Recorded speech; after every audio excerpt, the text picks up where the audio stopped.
वैष्णव धर्म के सिद्धांतों का दक्षिण भारत में प्रचार प्रसार आलवार संतों ने किया है।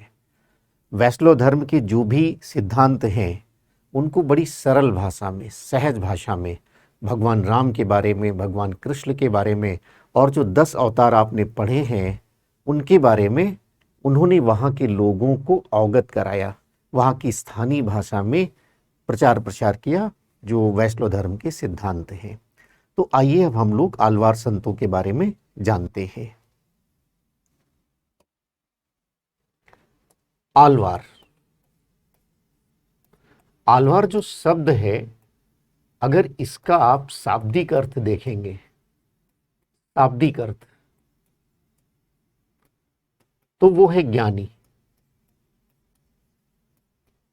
पहले ही हमने स्पष्ट किया है कि आलवार संतों का संबंध वैष्णव धर्म से है, वैष्णव धर्म से है।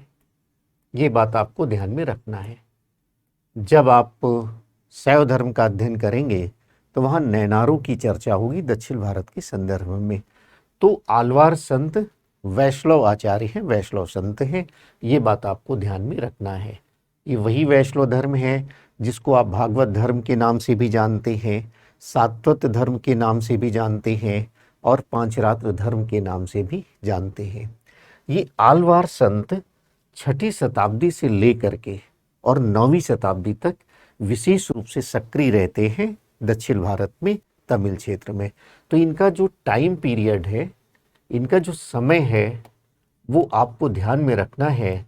6ठी शताब्दी से लेकर के और जो 9वीं शताब्दी है वहाँ तक ये विशेष रूप से सक्रिय रहते हैं। आलवार संतों की सबसे बड़ी विशेषता क्या थी? इन्होंने अपनी बातों का मतलब ये है कि वैष्णव धर्म से संबंधित बातों को, भगवान राम के बारे में, वाराह अवतार के बारे में, कृष्ण के बारे में, अन्य जो 10 अवतार हैं उनके बारे में बड़ी सरलता से, सहजता से, स्थानीय भाषा में, कोई पाखंड इनमें नहीं था। सबसे विशेष बात ये थी, जातिवाद बहुत ज़्यादा प्रभावी नहीं था। अभी आप देखेंगे कई आलवार संत, उनका संबंध निम्न कुल से था, निम्न जाति से था, वो भी आप देखेंगे। ऐसा माना जाता है कि जो प्रमुख आलवार संत हैं उनकी संख्या जो है वो 12 है। नैनारों का जब आप अध्ययन करेंगे तो वहाँ 63 नैनार के बारे में बातचीत होगी। तो प्रमुख जो आलवार संत हैं 12 हैं। आइए उनको देख लेते हैं कौन कौन से आलवार संत हैं।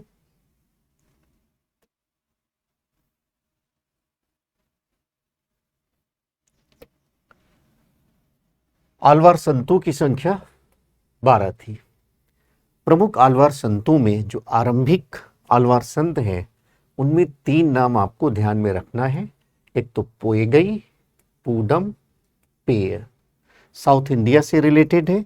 दक्षिण भारत का इतिहास बहुत ही आसान सा है, लेकिन शब्दावली की थोड़ी सी समस्या आती है, इसलिए हमने पीपीटी के माध्यम से स्पष्ट लिख दिया है कि अगर मैं यहाँ से बोलूँ और सामने आप देखें भी तो राइटिंग में कहीं कोई गड़बड़ ना करे, शब्द आप सही लिखें, इसलिए हमने विशेष रूप से पीपीटी बनवा ली है।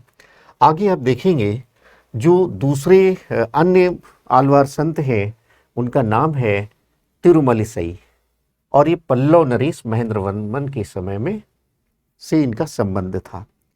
इसके बाद एक है तिरुमंगई, नाम आप नोट करते जाइएगा। सर्वाधिक प्रसिद्ध आलवार संत, इन्होंने भक्त गीतों के माध्यम से जैन एवं बौद्ध धर्म पर प्रहार किया एवं वैष्णव धर्म का प्रचार किया। ये पहले डाकू थे और प्रारंभ से चोल शासक की सेवा में थे, एक अधिकारी थे, सैनिक अधिकारी थे। तिरुमंगई, तो ये नाम आप नोट कर लेंगे, पोएगई, पूडम, पेय, तिरुमलिसई, तिरुमंगई। आगे के जो आलवार संत हैं उनमें एक नाम आंडाल है, बहुत ही महत्वपूर्ण है। आंडाल एकमात्र महिला आलवार संत, एकमात्र महिला आलवार संत। कई बार इसका उल्लेख होता है, एग्जाम में पूछा भी जाता है। तो एकमात्र आलवार संत कौन थी? वो थी आंडाल। ये स्वयं को विष्णु की प्रेमिका कहते थे। आगे आप देखेंगे एक आलवार संत हैं पेरिय, पेरिय आलवार, उन्हीं की पुत्री थी, इसकी चर्चा अभी हम बाद में करते हैं। एक आलवार संत हैं नामालवार। तो नामालवार जो है, इनके भक्त गीतों में गंभीर दार्शनिक चिंतन है। ये महान एवं उच्च कोटि के रहस्यवादी हैं। एक नाम और आपको लिखना है मधुर कवि। ये जो अभी आपने देखा नामालवार, इनके शिष्य थे। एक और अक्सर एग्जाम में विशेष तौर से पूछे जाते हैं, कौन से आलवार संत राजा थे। ये त्रावण कोल के राजा थे, इनका नाम है कुलशेखर। तो ये नाम आप नोट कर लेंगे, आंडाल, नामालवार, मधुर कवि, कुलशेखर। इसके अलावा जो आलवार संत हैं उनके नाम देखिए, है पेरिय आलवार। आंडाल इन्हीं की पुत्री थी। ऐसा माना जाता है, अनुश्रुति है कि पेरिय आलवार ने इसी जमीन खोदते समय एक पेड़ के नीचे पाया था और घर लाकर इनका पालन पोषण किया था। इनके जो भक्ति गीत हैं वो बहुत ही प्रसिद्ध हैं। तिरुप्पल लाडू, ये इनके प्रसिद्ध गीत हैं। इसके अलावा एक और आपके आलवार संत हैं तिरुप्पान।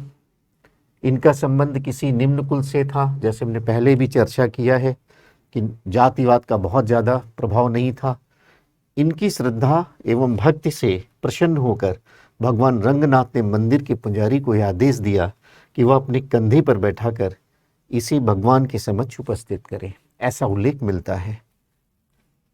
तोंडर डिप्पोडी एक आपके हैं। इनके प्रारंभ में किसी नर्तकी के साथ संबंध थे, लेकिन बाद में रंगनाथ की कृपा से इन्हें मुक्ति मिल गई थी। तो ये नाम भी आप नोट करेंगे। तो इस तरह से आपने देखा कि ये आपके 12 आलवार संत हैं।